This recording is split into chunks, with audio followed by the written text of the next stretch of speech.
Hola, mi nombre es Alejandra Labastida y te voy a presentar el tema Introducción al transdiagnóstico, una nueva perspectiva para la psicología clínica. El propósito de este video es brindar un panorama general sobre el transdiagnóstico. Abordaremos la definición, antecedentes, terapia cognitivo-conductual y los retos futuros para este enfoque.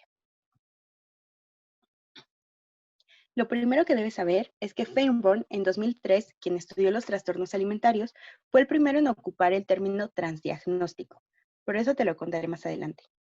El transdiagnóstico es una aproximación científica convergente que busca entender los trastornos mentales sobre una base de procesos cognitivos y conductuales que originan y o mantienen la mayor parte de los trastornos mentales. Si tú, al igual que yo, te quedaste con esta cara al escuchar esto, no te preocupes, pero enseguida te lo voy a explicar. Para ello nos remontaremos a los antecedentes. Históricamente, el estudio de los trastornos mentales ha tenido lugar desde dos enfoques distintos, el categorial y el dimensional. Como su nombre lo indica, el enfoque categorial clasifica en categorías determinadas los trastornos. Es el más utilizado porque es práctico y ha dado paso a manuales como los famosos DSM y CIE-10. En estos manuales suele encontrarse trastornos del estado de ánimo, trastornos de ansiedad, trastornos disociativos, etc. Sin embargo, hay un par de dificultades importantes asociadas a este enfoque. La primera es que hay muchas categorías clínicas. Simplemente del DSM-1 al DSM-4 aumentaron las categorías clínicas de 106 trastornos a casi 300. El segundo problema es la alta comorbilidad que hay entre trastornos.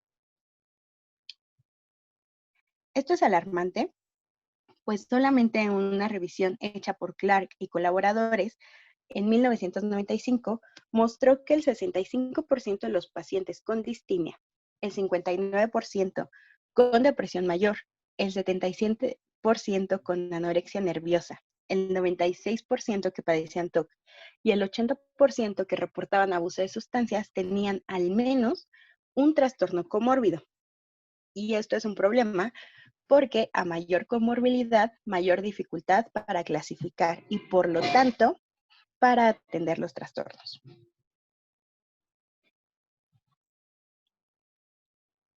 ¿A qué se debe esto? Bueno, no es claro, pero hay 4 propuestas. La primera sería que se asignan diferentes trastornos cuando los síntomas podrían reflejar solamente uno. La segunda es la mala clasificación que pudiese haber en los manuales. Por ejemplo, el trastorno de estrés postraumático está dentro de los trastornos disociativos en lugar de los de ansiedad, esto pues por la sintomatología que presenta. La tercera es que los síntomas comunes entre varios trastornos hacen difícil la diferenciación entre unos y otros. Por ejemplo, la anedonia y la dificultad para concentrarse son criterios diagnósticos en trastornos distintos, incluso de categorías diferentes. La cuarta es que un trastorno puede ser una complicación secundaria de otro previo, es decir, que éste se haya agravado o que incluso haya migrado. Es muy común en trastornos alimentarios como en la bulimia y la anorexia. Por otro lado, el enfoque dimensional busca encontrar dimensiones básicas que expliquen la causa de varios trastornos a la vez. Se enfocan en la gravedad más que en el nombre o en el diagnóstico. Está establecido por un orden jerárquico donde se busca tener factores comunes que sean unos generales o superiores y otros específicos. El transdiagnóstico busca integrar ambos enfoques, tanto el dimensional como el categorial. Ahora sí, volviendo a nuestra definición, el transdiagnóstico es el enfoque que estudia las alteraciones psicológicas más allá del nombre concreto del diagnóstico. Pretende explicar el núcleo desde el cual se organizan distintos trastornos mentales para poder mejorar su comprensión y a la vez su tratamiento. Es decir, pretendemos pasar de esto, que sería un modelo categorial donde los trastornos mentales están divididos en depresivos, ansiedad, por ejemplo, los que vienen del TOC, y a su vez en categorías más chiquitas como depresión mayor, distimia, trastorno de ansiedad generalizada, ansiedad fobia social, etc. A un modelo como este, en donde los trastornos depresivos, alimentarios y de ansiedad tienen ciertos puntos donde convergen,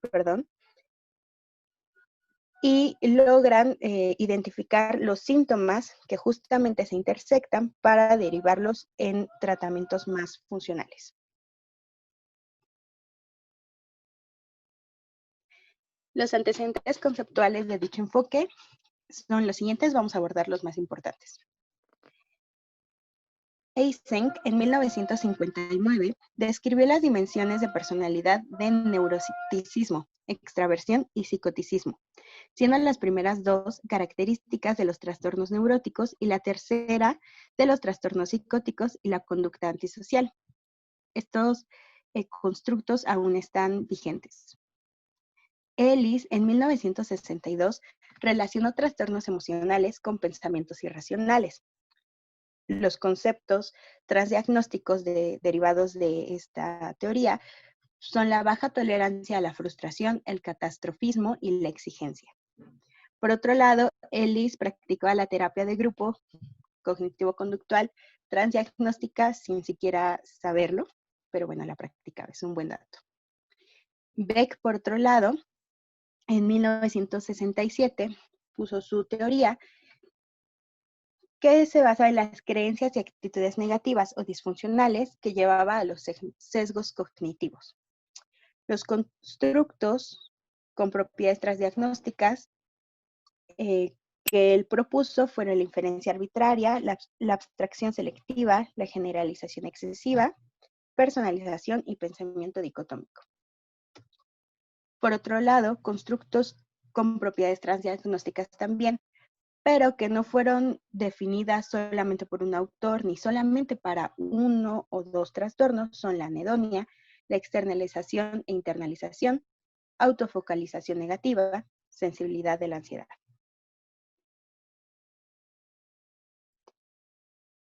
Por otro lado, Clark y Watson en 1991 establecieron el modelo tripartito, en el cual hay un factor general que es el afecto negativo y puede derivar en trastornos depresivos o ansiosos, y dos específicos, el afecto positivo que derivaría a la persona en trastornos depresivos y la hiperactivación fisiológica que la derivaría a trastornos derivados de la ansiedad. En 2004, Barlow propuso el modelo de triple vulnerabilidad, que se refiere a que los individuos tienen tres tipos de vulnerabilidades. Dos de ellas son conceptos generales, transdiagnósticos, y el último es específico. La vulnerabilidad biológica, que es general, se refiere a la carga genética que posee cada individuo.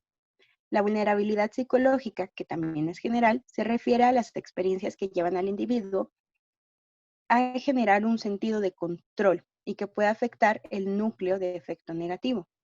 La vulnerabilidad específica hace referencia al poder de cada uno de los trastornos de ansiedad que se verán delimitados por las experiencias tempranas de aprendizaje que pueda determinar cada individuo. Es decir, el último será el que determine hacia qué trastorno pudiese ir la persona.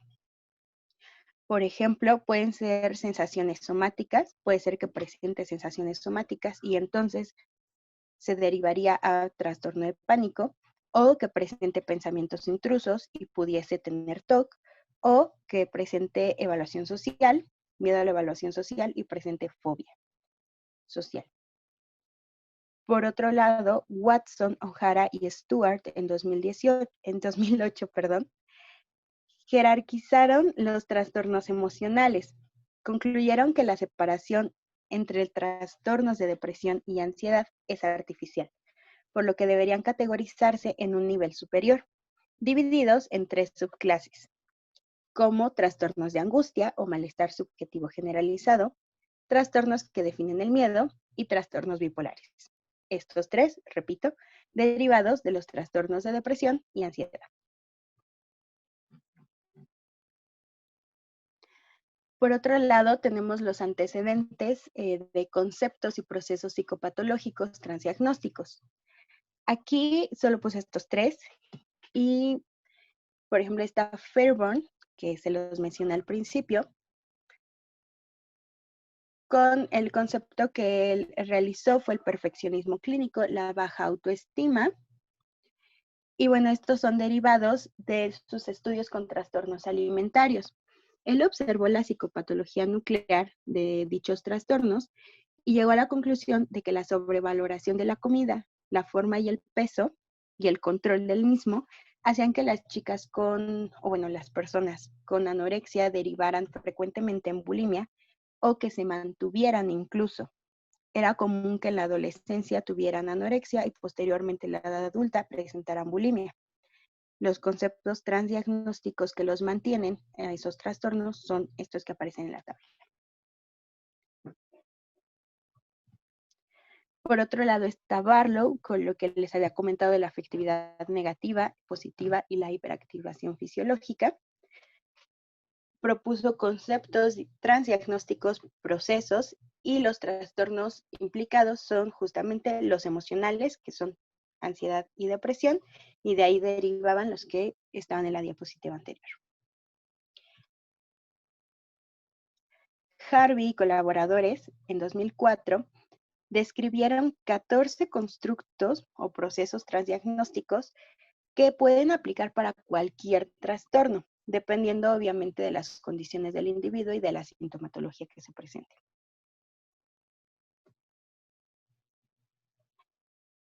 Ok, ahora hablaremos de la terapia cognitivo-conductual transdiagnóstica.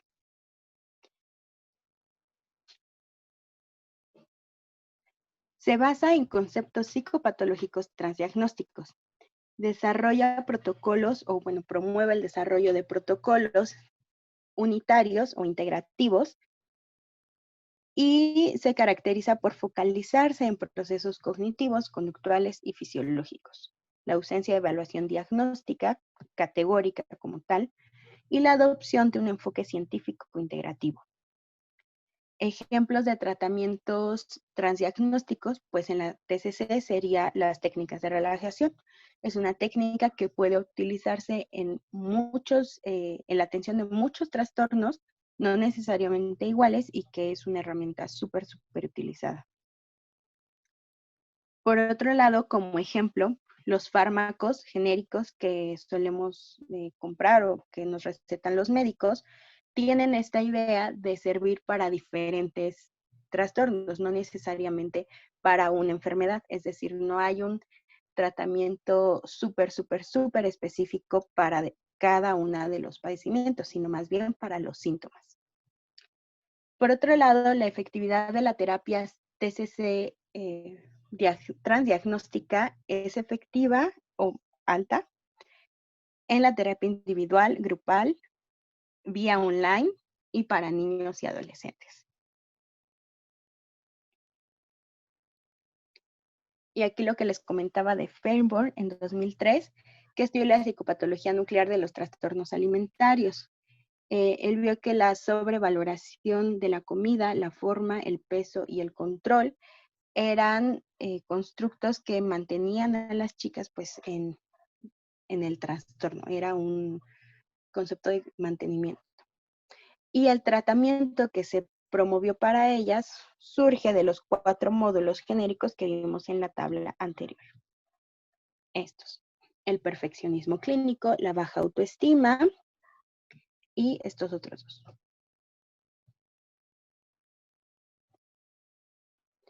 Por otro lado, Norton y Hope en 2005 hicieron un ensayo clínico aleatorizado con pacientes con diagnósticos de ansiedad y que tenían además un diagnóstico secundario con algunos trastornos depresivos.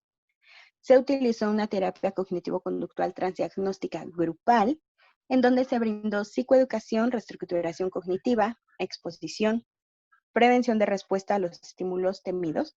Y como podemos ver, estos son constructos de la TCC clásica, de la normalita. Bueno, los resultados fueron benéficos para reducir la sintomatología ansiosa y la depresiva también. Ok, retos futuros y reflexiones.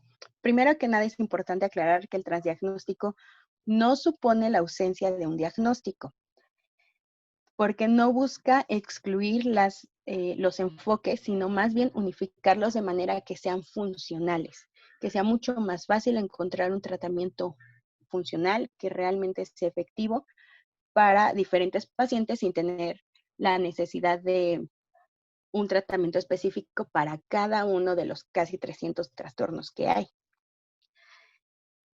Además, puede explicar qué trastornos y por qué pueden organizarse sobre una determinada base común. Esta es una pregunta, no está realmente todavía explicado, pero pues es un reto para para el transdiagnóstico.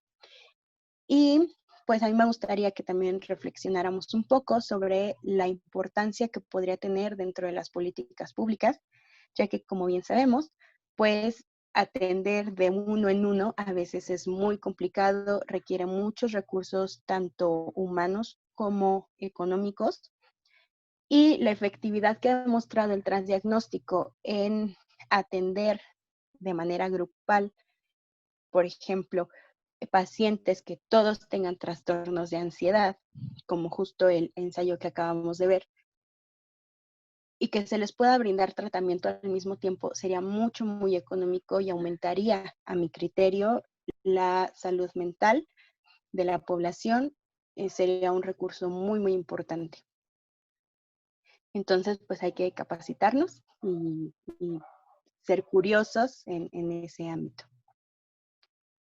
Por último, muchas gracias por su tiempo. Lamento el retraso, tuve un problema con el video original, entonces espero que haya salido bien el audio. Cuídense mucho, lávense sus manitas y hasta la próxima.